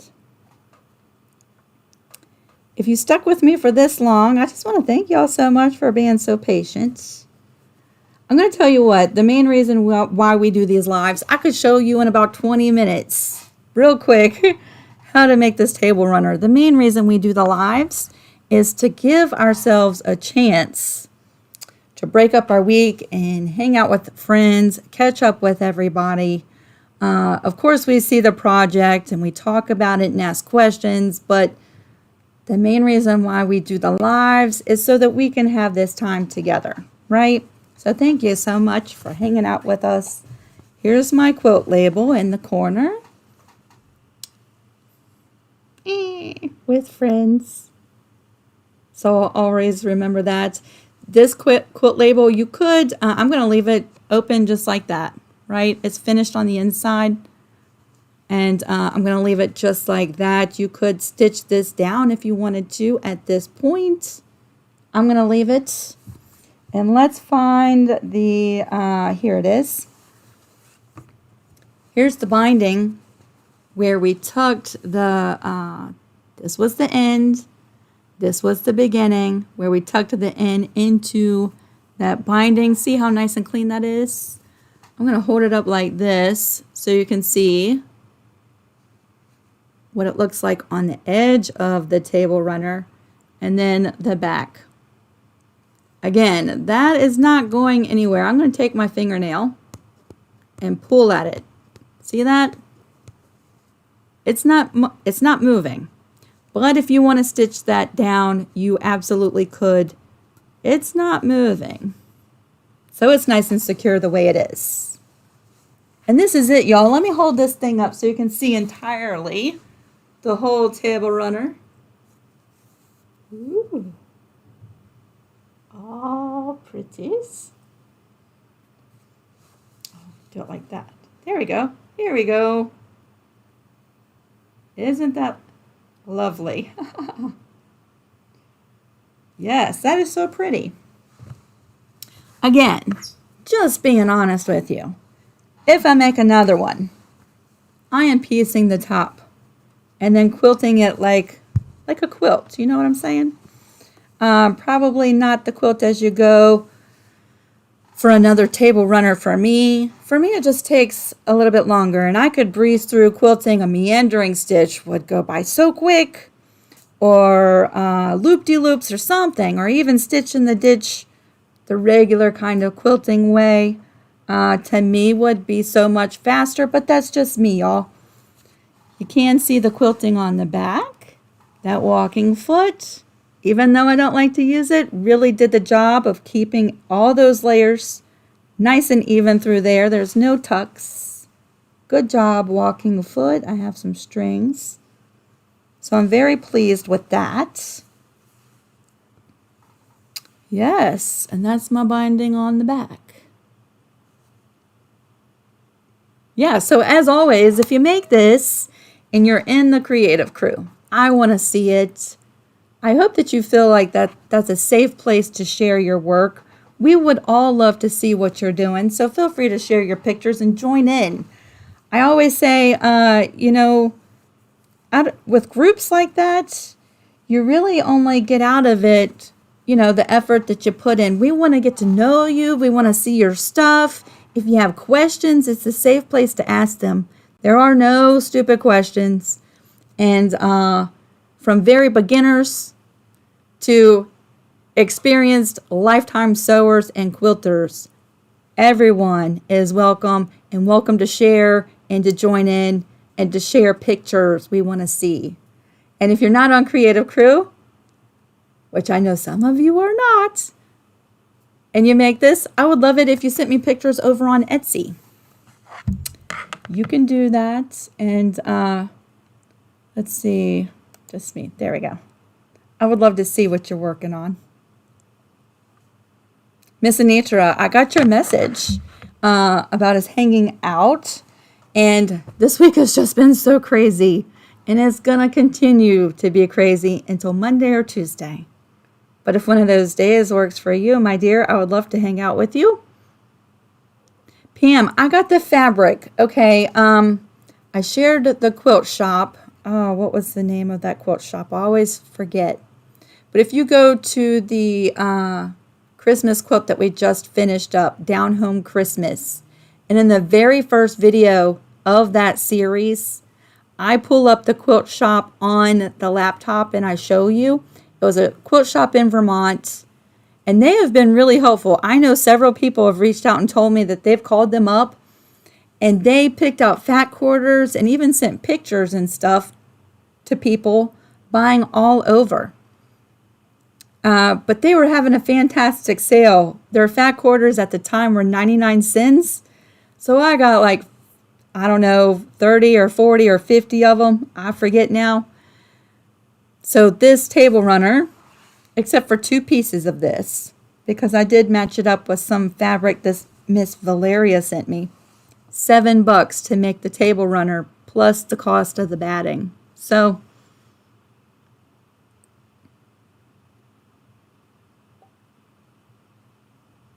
Ella, you've been using your heat press. You've been doing sublimation and vinyl. Yeah. I'm going to tell you, I love me. Pictures, photos on fabric. Y'all, I have lots of videos on them. And I've tried so many different ways. If you want to do it yourself, you want to do it at home with, just you. Inkjet printer, use the June Taylor color fast sheets. If you have a laser color printer, use Retain after you print the pictures. But if that's not something you want to get involved in, sublimation is the way to go for photos on fabric all the way. I'm a true believer now. Yes. They are gorgeous. And they're permanent, y'all. They're so permanent. When are we leaving? We're leaving on the 15th. Is that a Wednesday? I think that's Wednesday.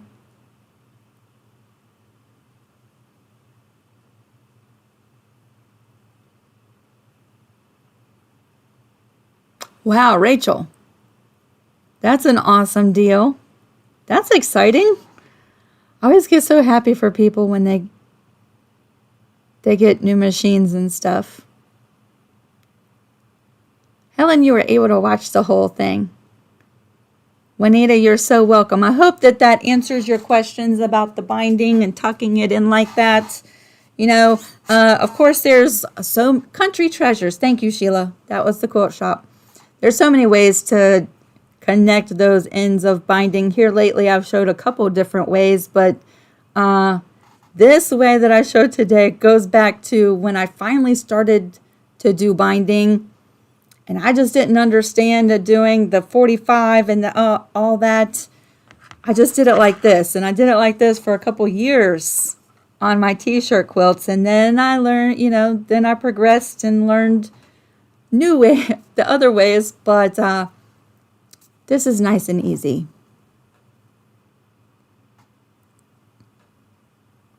Do you have to buy a sublimation printer? Miss Melissa, you either have to buy a brand new printer and only put sublimation ink in it, like I have an Epson EcoTank printer, or go on YouTube and look at converting existing printers into sublimation printers, because you can do that. But once you got the sublimation ink in there, it's only for sublimation.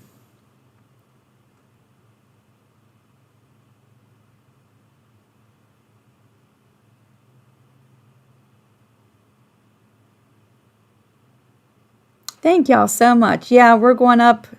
We're going to spend a good amount of time with Harlan's family and see what we can do to be helpful up there for a little while. And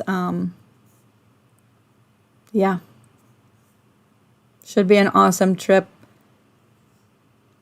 Ella, you have the EcoTank too. I'm going to tell you what. I was thinking, you know, we have Black Friday, not that far away from now. Blink and I and Black Friday will be here, and then the Cyber Monday, right? I was thinking of doing away with my color laser printer altogether, because at this point, now that I've moved into doing sublimation, I just use my color laser printer now for printing patterns and stuff. And I'm going to tell you, the EcoTanks are a lot more cost effective when printing stuff. So I've been thinking I'm going to get another EcoTank, not just a normal EcoTank printer, the normal size, to do my normal printing on, because I think it's going to save so much money.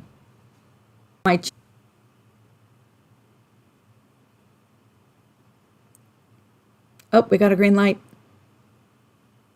Have I been freezing up this whole time?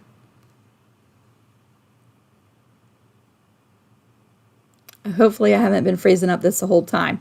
Melissa, I was saying I do have a couple of sublimation tutorials here on my channel. Not a lot, but I show how to make the labels for quilts and stuff. And there's something else. Oh, printing photos, sublimation photos. But I make these little satin ribbons for your quilts. I show you how to do that.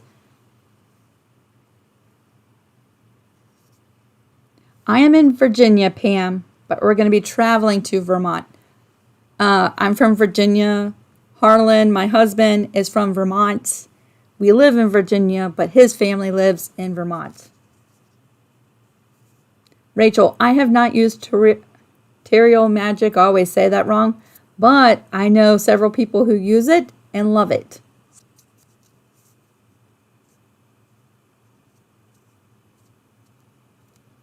Sherry, yeah, y'all might have to trade tag team. Her with her sublimation and you with other stuff. Photos on fabric, it's a game changer. Yeah, see, Debbie says she saved a ton doing the Eco Tank, just regular printing.